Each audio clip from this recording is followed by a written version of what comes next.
The reality is the types of merchants that are likely to self-educate are larger B2B merchants.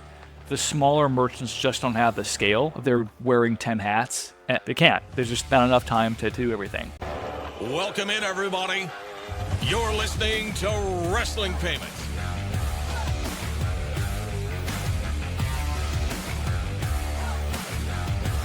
In the model of cards and how they work, just opinion only, the merchant's the loser in the situation. Like when something goes bad, they have to take the hit. They're paying all the costs. Yep. Can you elaborate? Seem like I'm right on that. 100% right. I think it's outrageous that countries like Brazil and India have 50, 60, I think India's 80% UPI adoption, which is bank-to-bank.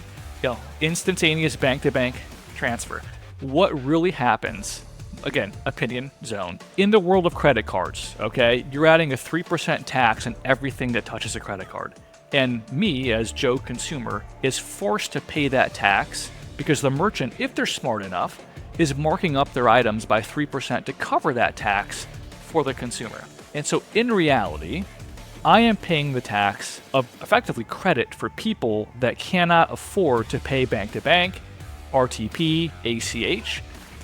I am a big proponent, and we do this with a ton of private equity companies. A dual pricing model is the fairest model in payments, which is if you want to pay with card, me as the merchant, it's not my responsibility to pay for your airline points.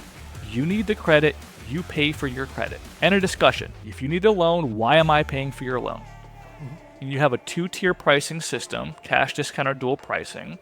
One price for people that need the credit, one price for people that are happy to pay RTP, FedNow when that gets to scale, and can instantaneously settle that transaction bank to bank, right? Kroger and Walmart are working on bank-to-bank payments. The problem for those guys, and it's with Fiserv, the problem is they have to figure out how to convince the merchant to change their pattern. Because if you're only going to give me a 1% cash back and my rewards card is 3%, I'm just going to use my card.